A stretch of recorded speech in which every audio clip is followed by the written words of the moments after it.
traigo un episodio bastante fascinante. La verdad es que vamos a hablar de la evolución de los medios masivos. Vamos a ir desde la radio al internet que actualmente conocemos. Para este viaje me he traído a 3 expertos que nos van a ayudar cómo estos cambios al final han transformado nuestras vidas. Tengo conmigo a Álvaro, a Maya y a Mar. ¿Cómo estáis? Bueno, para empezar, voy a preguntaros algo así rápido. ¿Cómo definiríais vosotros un medio masivo? Bueno, yo diría que es una herramienta que con ella puedes llegar a un montón de personas. Solo falta ver el caso del dispositivo móvil con el que tú, con algo tan pequeño, puedes llegar a 1 millón de personas y tener como tu público y comunicarlo. Sí, pero no solo llegar, sino también consigue influir en lo que la gente piensa o hace.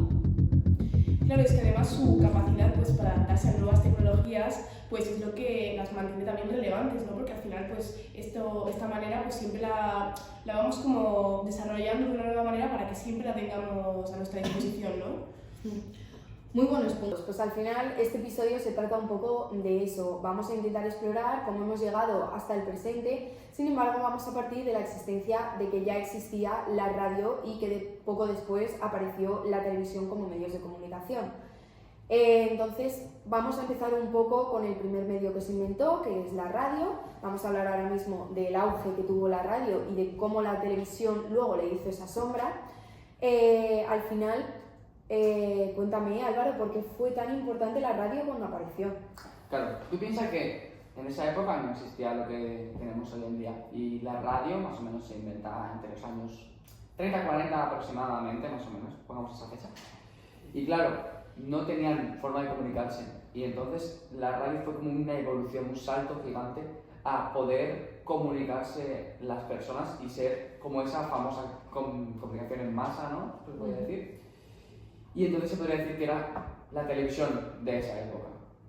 Claro, porque al final un poco, ¿cuál era ese tipo de contenido popular que sobre todo escuchaban en la radio? Bueno, lo más típico, los noticieros, los que te comentaban un poco las noticias del día.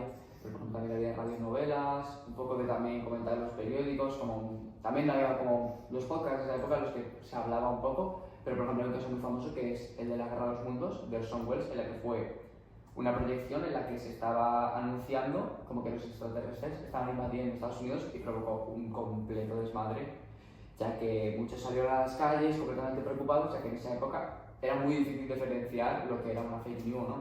O sea, al final es que es como si fuera una fake news de otra época, básicamente, noticias falsas. Sí, literalmente era como nuestras fake news de hoy en día, pero tú no podías identificar que era una fake news. Actualmente es como, es complicado, sigue siendo muy complicado, pero tienes como mecanismos para tú poder identificar eso, ¿no? Sin embargo, este medio no se quedó solo, ¿verdad? Porque poco después apareció la televisión. Claro, la tele aparece como 20 años después, años 50-60 aproximadamente, y claro, era como la competencia de la radio, se podría decir. Y entonces al principio la tele hacía un poco lo que hacía la radio, de diferentes discursos, ¿no? Como por ejemplo el de Martin Luther King, en el que se proyectaban diferentes cosas, opiniones. Claro, la Tercera Guerra Mundial al final y al cabo tuvo un impacto cultural enorme en la sociedad, ya que era algo que nunca antes había logrado el ser humano, y claro, encima verlo televisado fue algo completamente revolucionario en la época de hoy en día, ¿no? Sí, al final, o sea, podemos llegar a decir, vosotros estaríais de acuerdo conmigo en que se podría, o sea, la televisión alcanzó lo que tenía la radio, o sea, llegó al nivel de la radio. No, de hecho, aunque es verdad que las imágenes de movimiento que ofrecía eran una experiencia mucho más inmersiva, la radio nunca desapareció. De hecho, muchos programas de radio continuaron siendo populares y se adaptaron a nuevos medios, pero nunca llegó a desaparecer. Claro, es lo que dice Mar, al final la televisión tomó pues, mucha delantera, ¿no? en comparación con la radio, pero esto nunca desapareció, porque además al llegar las FMs, eso pues diversificó un poco el contenido, entonces se dividía lo que eran más como noticieros en la televisión, y la radio también se basaba en esto, pero con la llegada de las FMs pues también teníamos como una nueva categoría en la que se diferenciaban estos dos medios de comunicación, ¿no? Bueno, pues llegamos ya a lo que sería, vamos a hablar un poco a la parte digital, o sea, ya vamos a hablar un poco con la llegada del internet, vamos a ver un poco qué ha pasado con todo esto. Pero es que al final pues el internet es un poco un paradigma, ¿no? Porque la radio y la televisión pues son unidireccionales, como podríamos decir, pero sin embargo el internet es un poco pues al final es interactivo, ¿no? Con el resto del mundo y de la gente. Porque pues la radio y la televisión son hacia un público como tal y el internet pues nos permite un poco eso, como participar en la acción, ¿no? Claro, pero es que al final, o sea, la verdadera pregunta es ¿qué pasa con los medios tradicionales? ¿Cómo están reaccionando a este cambio tan grande? Bueno, al principio pues muchos medios subestimaron lo que es el internet, ¿no? Pero con plataformas pues que ahora se han hecho muy grandes como YouTube, Facebook más, hace un par de años más quizás, y ahora mismo TikTok, pues han demostrado que el contenido pues más corto y más breve y personalizado e interactivo también como es el internet como tal, pues que tiene un impacto masivo y como comentaba también antes Álvaro, pues que se puede llegar a un público mucho más amplio, ¿no? Quizás millones de personas pueden acceder a este contenido. Efectivamente, y como tú has mencionado, al final todo esto trata un poco también del público, o sea, ¿qué está ocurriendo en este caso con las audiencias? Bueno, pues básicamente, por meterme en el debate, la consecuencia que yo creo que tiene frente a las audiencias sería que estas se fragmentan. Antes, por ejemplo, seguro que vuestros padres os han dicho que solo tenían 2 canales de televisión, es decir, todo el mundo veía los mismos programas, y ahora cada uno de nosotros tiene su propia burbuja de contenido, que por un lado resulta positivo ya que tenemos más diversidad en cuanto a la consumición de contenido, pero al mismo tiempo hay más desinformación y polarización. La verdad es que eso es muy buen punto, porque al final los avances tecnológicos pues son un poco los que han sido los culpables de todo esto. ¿Qué opináis? Bueno, pues yo diría que pues, los móviles, ¿no? Quizás han sido un gran paso para esto, pues porque al tener acceso al internet, pues también como en nuestro bolsillo, ¿no? Siempre lo podemos llevar encima, pues es algo que ha hecho que estemos muy conectados con todo este tema de las redes sociales y de internet y que estemos cada día más pendientes. Sí, al final podemos decir que un poco internet se ha democratizado con la comunicación. Sí, bueno, en parte sí, ya que ahora cualquiera puede ser creador de contenido y eso realmente lo que ha traído ha sido nuevos retos, como por ejemplo agendar las fake news, los algoritmos que priorizan ciertos contenidos, que es algo realmente bastante negativo ya que fomentan a esa polarización y nos hacen ver solo aquello que queremos ver y no pues nos hacen ver más allá. Además de esta sobrecarga de información, como en plataformas como por ejemplo TikTok, en las que realmente no llegamos a poder calcular el bombardeo de información al que estamos sometidos día tras día. Claro, es que al final estamos en una era en donde las plataformas digitales son las más importantes, pero es que al final esta relación entre los medios y la audiencia, ¿cómo está afectando? Bueno, en realidad las redes sociales han permitido que haya una audiencia mayor, una audiencia más joven y en general una audiencia la cual quiere información rápida, sencilla y fácil de entender, no necesita más. Y claro, eso conlleva que obviamente hay un desinterés general en la información más clásica, la información de por ejemplo los típicos telediarios, hay una información en la que es más como centrada en ese aspecto, ¿no?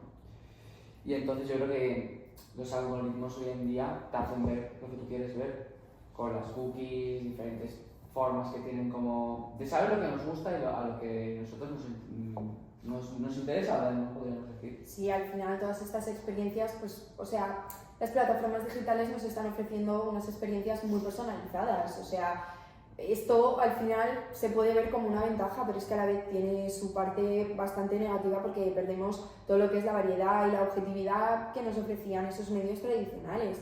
Entonces esto es al final otra perspectiva. Sí, totalmente. O sea, de hecho es un tema muy complejo ya que la personalización de información tiene muchas ventajas, pero desde mi punto de vista tiene también varios desafíos, ya que el exceso de este contenido personalizado realmente lo que nos lleva es a una burbuja de información que nos aísla realmente de no aquello que queremos oír, sino de aquello que necesitamos oír. Por tanto, realmente esto puede crear problemas, especialmente en términos de diversidad de opiniones y de información.